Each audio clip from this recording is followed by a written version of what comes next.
The Rings of Power Season 2 Episode 4 is finally the episode we've all been waiting for. It has girl boss action like this.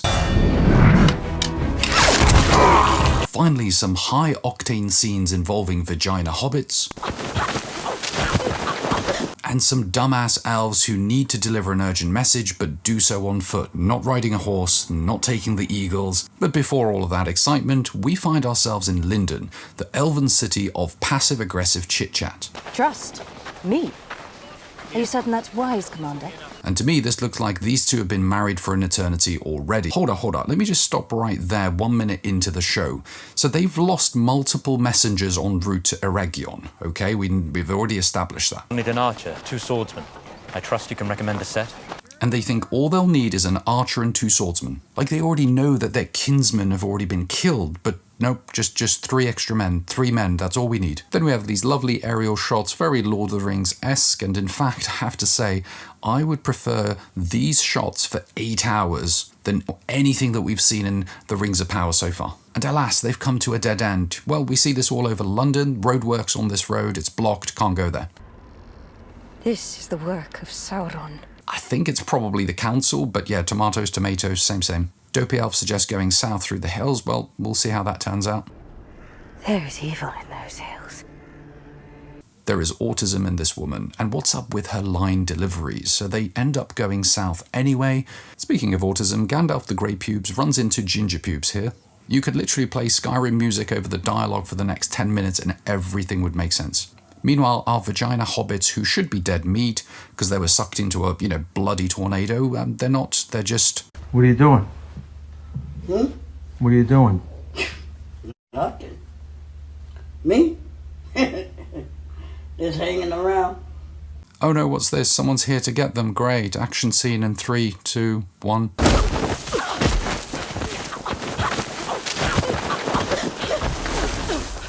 Literally, the ground looks as flat as a flat earther's wet dream. All they do is just shake the camera and add a bit of wiggle effect.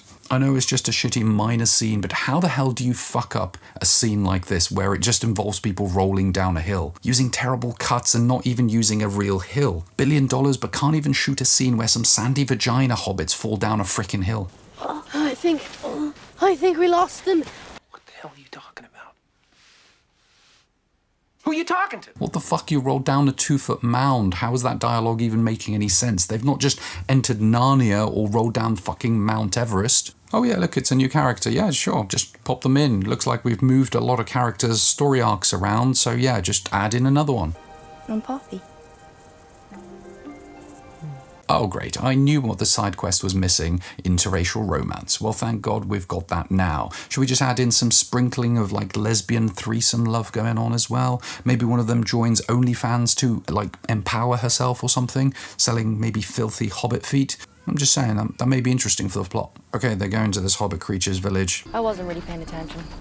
Neither were we, in all honesty. Now, confusingly, we find ourselves in a Moroccan village with Irish people. Yeah, that makes complete sense. Now, they're talking about Gandalf the Grey Pubes. What? Like an elf? Bigger than that. Oh, so he's a great big grand elf. What an origin for his name. It all makes sense now. I'm half expecting these imbecile writers to kind of bait us with Gandalf, but actually switch it up a little bit and bring in another wizard as him and kind of be like, lol, told you it's not Gandalf, it's somebody else. And now they're back to their favourite pastime, nostalgia baiting the fans. Folk used to call me Bombadil. Tom Bombadil.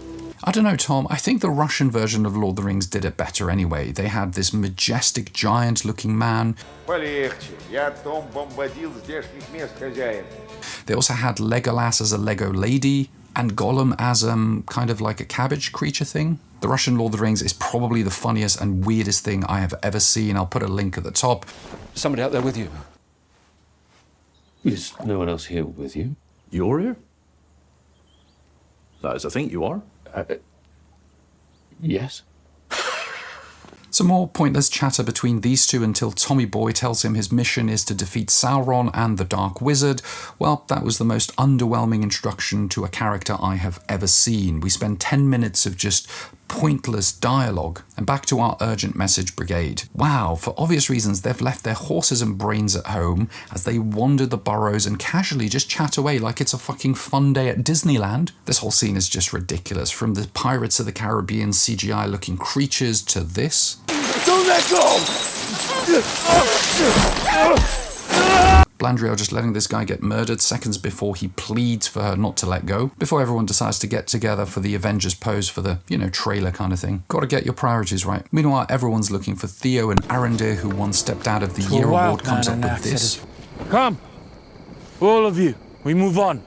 Cool, at least we know how he feels about that little shit. Now remember, this is the episode that the showrunners realised that they forgot to put romance in this. Everything needs romance. So here's a speed run of a relationship with Isildur and this vagabond lady. I'd like to see that. Isildur then stupidly gets stuck in a pile of shit, also known as Season 2 of Rings of Power, and I can't believe it, but they're doing it again. This is the second death baiting we're going to get in a prequel show, especially since we know he fingers Sauron in Lord of the Rings. Well, not fingers literally, but does that finger thing. Okay, I'm digging myself a hole here. Do these writers even know how time works? There are nameless things in the deep places of this world. I mean, is it me, or does that line sound good only if you were in some dark underworld place? But actually it looks like they're strolling around in some woods next to the town. Half the time, I feel like these showrunners are like, what would sound good in Lord of the Rings? Let's put that in there. Let's put that kind of epic dialogue in there. But in no shape or form reflective of where the character is, what the character is doing, or how they're feeling. It just feels like a mishmash of epic sounding lines which don't really make any sense. Meanwhile, for more excitement, we head over back to the Moroccan-Irish village where we find out that these two races of people are actually kind of like related or something like that. I wasn't really listening. Then these guys turn up. Do you know why we wear these masks? No one cared who I was till I put on the mask. Oh, nice. Epic line. Looks like in episode 1 we had the Venom origin story. Now we have Bane's origin story. That's pretty cool. Are we just going to ignore that writing there like we're watching some shitty YouTube compilation video like Top 10 Hollywood Villain Quotes, number 6 is going to blow your mind? And the writers were watching that and said, cool, I'm going to add that Bane thing in there. Meanwhile, our horseless emergency message team are actually having brunch and admiring the sword. Elrond and Blandriel have some meaningless conversation about evil. She foreshadows that he will have to make a choice between saving her and killing Sauron. He probably doesn't give a shit. We heard drums. And I fucking hope that's the Middle-earth ice cream van to save us from this conversation, for our new lover's marriage isn't going so well. Luckily, the counsellor has a surprising method that works.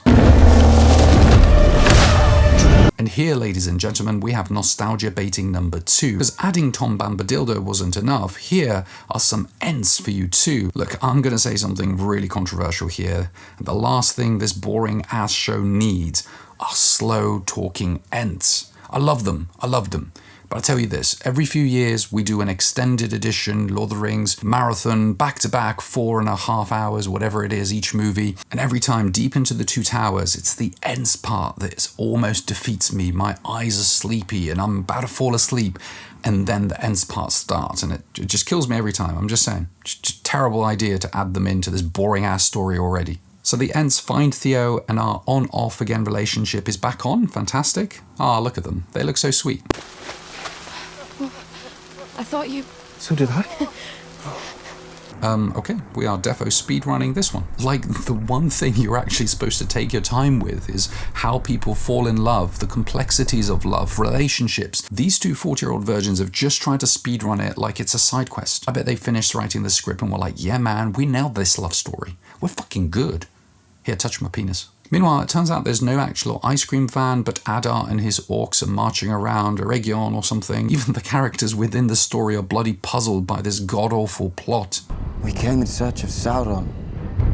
Instead, we find Adar. Before out of nowhere, this happens.